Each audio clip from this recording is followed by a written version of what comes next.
श्री रामकृष्ण लीला प्रसंग स्वामी शारदानंद जी द्वारा लिखित पाठ संख्या 176। गुरु भाव से मथुरानाथ पर कृपा।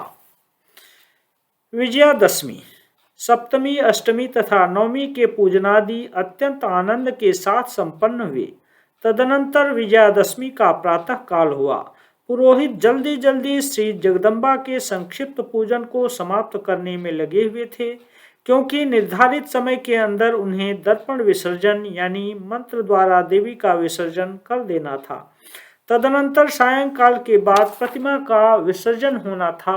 मथुर बाबू के घर के सभी लोगों के हृदय पर मानो विषाद की एक छाया फैली हुई थी। उन्हें मानो किसी वस्तु का कोई अव्यक्त अस्पष्ट अभाव प्रतीत हो रहा था।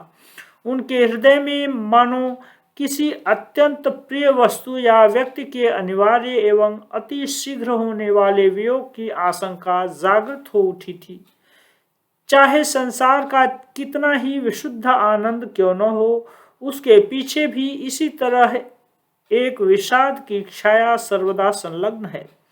संभवतः इसी नियम के प्रभाव से महान ईश्वर प्रेमी के जीवन में भी कभी कभी असहनीय ईश्वर विरह का संताप आकर उपस्थित होता है एवं हमारा कठोर मानव हृदय भी विजयादशमी के दिन प्रतिमा विसर्जन करते समय रो उठता है। मथुर बाबू की पत्नी उस दिन प्रातः काल से ही घर के कामकाज करते समय साड़ी के छोर से बारंबार अपने आंसू पोंछ रही थी।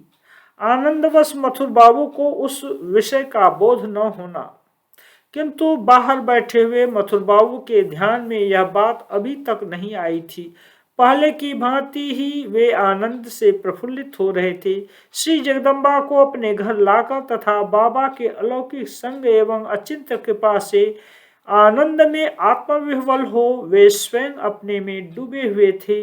बाहर क्या हो रहा है या नहीं यह जानने ही कौन लगा, और उसकी आवश्यकता ही क्या है। माँ तथा बाबा को लेकर उनके दिन इसी तरह व्यतीत होते रहेंगे। इतने में पुरोहित का संदेश आया कि माँ का विसर्जन होने वाला है। बाबू को सूचित कर दो कि वे आकर प्रणाम वंदना कर जाएं। मथुर बाबू का देवी मूर्ति विसर्जन न करने का संकल्प। सर्वप्रथम मथुर बाबू उस बात को ठीक ठीक समझ ही न सके। पुनः पूछने के बाद जब उन्हें उसका तात्पर्य विदित हुआ, तब उन्होंने यह अनुभव किया कि उस दिन विजयादशमी है। यह ज्ञात होते ही उनके हृदय में एक जोर का धक्का लगा। शोक दुख से व्यथित हो वे सोचने लगे, आज माँ का विसर्जन करना पड़ेगा, पर क्यों? बाबा तथा माँ की कृपा से मुझे तो किसी वस्तु का अभाव नहीं है। मानसिक आनंद का जो कुछ थोड़ा बहुत अभाव था, घर पर माँ के सुहागमन से वह भी पूर्ण हो चुका है। ऐसी स्थिति में माँ का विसर्जन कर विषाद को क्यों मोल लिया जाए? नहीं, इस आनंद की धारा को मैं अवरुद्ध नहीं करना चाहता। माँ का विसर्जन, इसके स्मरण मात्र से ही मेरा हृदय व्याकुल हो उठता है। इस प्रकार विभिन्न बातों को सोचकर उनके आंसू झरने लगे। इधर समय निकला जा रहा था। पुरोहित एक के बाद दूसरे व्यक्ति के द्वारा समाचार भेजने लगे कि बाबू एक बार वहां शीघ्र आए, माँ का विसर्जन होने वाला है। अत्यंत क्षुब्ध हो मथुर बाबू ने कहा भेजा, माँ का विसर्जन मैं नहीं होने दूंगा। जैसे उनका पूजन हो रहा है वैसे ही पूजन होता रहेगा। मेरे अभिमत के विरुद्ध यदि किसी ने विसर्जन करने का साहस किया तो महान अनर्थ होगा, खून खराबी तक हो सकती है। यह कहने के बाद मथुर बाबू गंभीर होकर बैठे रहे। उनकी इस प्रकार मानसिक स्थिति को देखकर नौकर भी डर कर वहां से अलग हट गया तथा पूजन मंडप में जाकर पुरोहित से उसने सारा वृत्तांत का सुनाया। इसे सुनकर सब लोग स्तब्ध रह गए। सबके द्वारा समझाए जाने पर भी मथुर बाबू का उत्तर। तब लोगों ने परामर्श करने के पश्चात घर में मथुर बाबू जिन लोगों का मान करते थे उन्हें उनके पास भेजा। उन्होंने जाकर उनको समझाया, किंतु मथुर बाबू के निर्णय को भी नहीं बदल सके। वे भी नहीं बदल सके।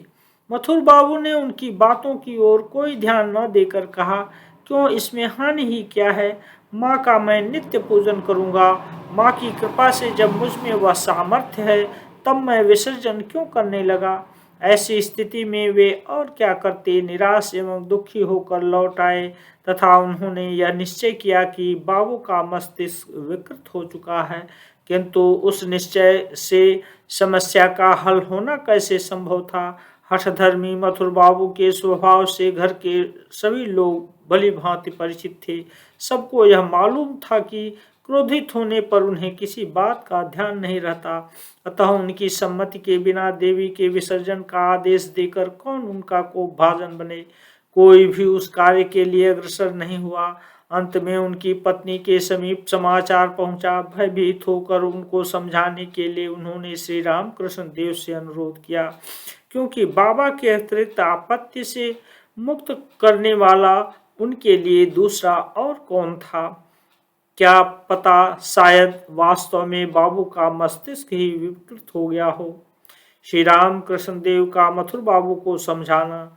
वहां जाकर श्री राम कृष्ण देव ने देखा कि मथुर बाबू का मुखमंडल गंभीर तथा रक्त वर्ण है एवं उनकी दोनों आंखें लाल हैं। वे किसी गहन विचार में मग्न हो कमरे के अंदर टहल रहे हैं। उनको देखते ही मथुर बाबू उनके समीप पहुंचे तथा बोले, बाबा, चाहे कुछ भी हो, मैं अपने जीवित रहते माँ का विसर्जन न होने दूंगा। मैंने यह कह दिया है कि मैं उनका नित्य पूजन करता रहूंगा। माँ को छोड़कर मैं कैसे रह सकता हूँ। श्री राम कृष्ण उनके वक्षस्थल पर हाथ फेरते हुए बोले, ओह, तुम्हें इसी बात का भय है। पर यह कौन कहता है कि माँ को छोड़कर तुम्हें रहना पड़ेगा। उनका विसर्जन करने पर भी वे चली कहाँ जाएंगी। संतान को छोड़कर क्या माँ कभी रह सकती हैं। इन तीनों दिन बाहर पूजन मंडप में विराज कर उन्होंने तुम्हारा पूजन स्वीकार किया है। आज से तुम्हारे और सन्निकट रहकर सर्वदा तुम्हारे हृदय में विराजित हो वे तुम्हारी पूजा ग्रहण करती रहेंगी। श्री राम कृष्ण देव के कथन तथा स्पर्श की अद्भुत शक्ति कहने की बात नहीं। श्री राम कृष्ण देव के स्पर्श तथा कथन में ऐसी एक अद्भुत मोहिनी शक्ति विद्यमान थी जिसका वर्णन करना कठिन है। प्रायः यह देखा गया है कि कोई व्यक्ति विरुद्ध मत अवलंबन कर किसी विषय में उनके साथ बहुत जोर जोर से तर्क कर रहा है। उनके सिद्धांत को वह किसी भी तरह मान नहीं रहा है। उस समय श्री राम कृष्ण देव चतुराई से जो ही उसके अंग को स्पर्श कर देते तत्काल ही उसकी विचारधारा एकदम बदल जाती थी एवं उसी समय वह श्री राम कृष्ण देव के कथन या सिद्धांत को पूर्णतया स्वीकार कर अपनी बात का उपसंहार कर लिया करता था। इस संबंध में हम लोगों में से किसी किसी के समीप उन्होंने यह कहा भी था, वार्तालाप करते समय मैं क्यों इस तरह स्पर्श करता हूँ, जानते हो।